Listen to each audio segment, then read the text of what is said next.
Hey everybody, welcome back to the Y Project. Today we have the one and only Mr. Durand. Hey, Miss Bach. Thanks for having me Hey. on. Yeah, thanks for coming. We're really glad to have you.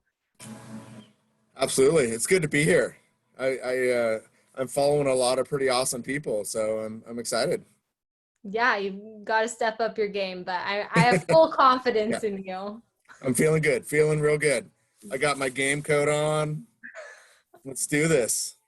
Awesome.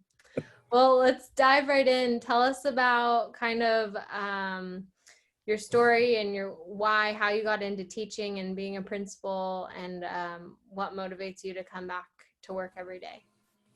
Yeah, I think I have a similar story to a lot of people. As a kid, I didn't have a super supportive um, home environment, right, to kind of push me in school. And so I struggled quite a bit throughout my school career, in junior high, especially, and then it carried on into high school. And it was a tough time. I didn't connect with a lot of my teachers, and really that was because a lot of teachers didn't connect with me or really put out that effort to do that.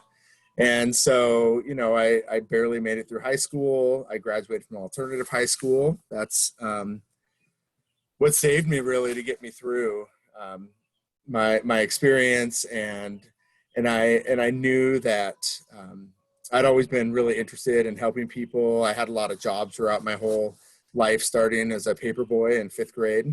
And, that's when they delivered newspapers. But I always had jobs, and there were a lot of them customer service oriented jobs through high school. And I knew I liked working with people and being with people. And so that kind of told or directed me throughout my life and what I did. After high school, I worked a number of jobs, demolition, framing, construction, landscaping, chopped wood, and, went out into the woods and cut rounds and chopped wood, and sold those on the side of the road, cords of wood. So I did a lot of different jobs. And then I started in community college, not really knowing what I wanted to do, but I wanted to do something. And so I knew that if I stopped going, that I might not go back. So I just kind of pushed myself through, and I enjoyed learning, and I enjoyed seeing all the different things and the experiences of my professors and the other students in the class. And so it finally came to a point when I realized, I'm going to go into law enforcement and become a police officer, right? Like, I want to be able to serve people and kind of make this world a better place. And so I went down that road, and I was 5 credits shy of my criminal justice degree. And a professor sat me down, and like, it was the first one ever to take like any interest and be personal with me. And he just asked what I was doing, why I was going into law enforcement. And I told him, he said, well, have you ever thought about helping people before they get in trouble instead of after? And I was like, actually, no, I haven't ever thought of that. And he said, well, have you ever thought about teaching? And, that was kind of that moment. It just turned me in that direction. I was like, absolutely. Like, that totally fits me and who I am and what I enjoy and what I'm passionate about. And so it changed my direction, and I went through Western, and finished my 4-year degree at Western. And then I went and got my master's in teaching. And so then I became a middle school teacher in Ferndale. So I taught there for 6 years, and kind of throughout my time, I took on leadership roles there at the school. And the principal I worked for just asked me, he said, hey, have you ever considered being a principal? And I think my response was, well, yeah, I kind of feel like I can do the job better than you. So yeah, maybe that'd be a good idea. So, and he joked, we had a great relationship. It was just kind of funny, but I hadn't really thought about that. I always said, I'll never be a principal and never do that. But then I started looking into it, and I really felt like it fit kind of my skill set and the challenges that I like to take on, and things like that. And so I moved forward with becoming a principal, and then I became an assistant principal out at the Lummi Tribal School for 5 years out on the reservation. And that was an awesome experience. Great things happening there. Kind of a funny story, though. I actually interviewed for a job at Mount Baker High School prior to that. So this was 12 years ago. And the adults on here will remember, the kids won't. But Mr. Gerard beat me out for the position. I came in second to him, and so I didn't get it. And then when the job came open again 5 years later, I applied again and got the job at Baker, and super pumped to be here. And, you know, really the thing that keeps me coming back every day is the kids that I work with, the staff that I work with. Really what drives me too is wanting to make the experience what I didn't have and what I feel is so important. Because I know that myself, if I would have had teachers that took an interest in me, and they could have pulled me through. Like, there's no doubt that I would have worked for teachers that I liked and had relationships with, but I absolutely was not going to with ones I did. And so, so that just kind of drives me for really emphasizing relationships and being positive and really seeing the best in people, and knowing that, right, we all got great gifts to bring to the table, and they're all there. So that keeps me coming back every day. Yeah, that's so awesome. I love that you shared like your story and like were vulnerable and open about your struggles too in high school. And I think that is a good reminder for all of our listeners, especially those who are students, that like, even if high school is a struggle, it's not the end of their story, and they can still do cool things with their lives. Yeah, no, absolutely. I mean, I talk to a lot of kids, right? And high school does not define who we are. It never has and never will, right? It just helps us be better, but it doesn't define us. So yeah, totally. Sweet. Well, what's a word of encouragement or maybe a challenge that you have for us during this time?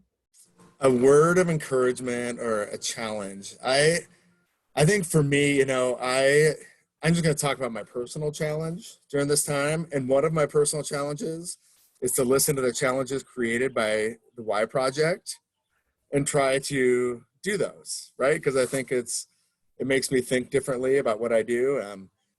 But you know, one of mine is I've never been great with like home projects and woodworking.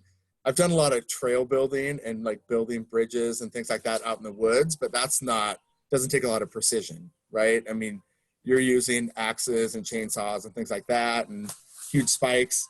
So I want to get, one of my personal challenges is to take on some woodworking projects and do some of those. So currently I'm taking on a project. My son and I are going to be making a cornhole set, which I know is pretty rudimentary, but I also know, you know, you got to start somewhere, Yep. and you want to start where you can be successful. So I think that my challenge is just to like identify something that you don't feel you're maybe very good at, and kind of jump out and try to get better at it. And like I say to a lot of kids and mine who don't like it, is you don't get any better by not practicing. So, right, if you want to do anything, you got to at least put yourself out there and take the risk. So I would encourage anyone out there to do the same thing. We kind of have this gift of time that's different, even if you're, you know, working at home, working with your family on the farm, working for your parents somewhere else, you have a job, you can still, those are all things that are building and are challenging you to do different things. So yeah, I would just encourage that. Yeah, that's awesome. When Mr. Woolman was on here, he was talking about how being creative really brings out like a different side of us. And so that's really cool that you're taking on that challenge of building some stuff. Paul and I have built a cornhole set. So if you need any help, reach out. We're happy to help. Okay, good to know. That's good to know. I may want some designs. It's a little bouncy, but it works. Okay, good. Functional. That's good to know. Awesome. Yep. Yeah, actually, yeah. I was thinking Mr. Woolman kind of he inspired me, right, to the creativity piece, and makes you want to get out and do something. Yeah. Something different. Absolutely. Cool. Well, thank you so much for being here. And I know I'm pumped that you're principal at Baker, and I'm glad to work with you, and I've learned a ton from you. So we're glad you're here, and we hope you stay for a long time. Cool. Thank you. I plan on it. And I got to say, because everyone else said, why are you at Baker? So I'm going to say why I'm at Baker. Oh, yeah, do Yeah, it. you forgot that part, Miss Spock. Sorry. So that's okay. That's right. That's okay. So the reason I love Mount Baker, I mean, there's a reason I came back to interview again. And I had known people who had worked out there, and they had all talked about the community, the kids, and what they're about. And that's what keeps me coming back all the time. I mean, the relationship they have with parents, with kids, with staff members, like everyone's there to get after it and be good for kids. So Baker is awesome. Thank you. Yeah, there's nothing like it. Yeah, totally. I feel like everybody says that, it's the community, but it's like so true. And that's why everybody says it. It's not because they're just can't think of other ideas. It's because it's just really how everyone feels. And that's the special part about it. Totally. Yeah, it reminds me like at graduation, right? That we might have 100 kids graduating and there's 3,000 people there, right? Like that's, even though they don't have kids, they still come out. It's cool. So. Yeah, for sure. All right. Awesome.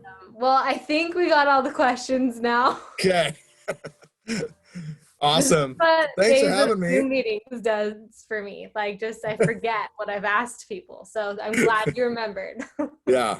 Thanks for taking it on. Yeah, of course. And great like project. I said, thanks again for being a part of it. Absolutely. All right. Bye, guys.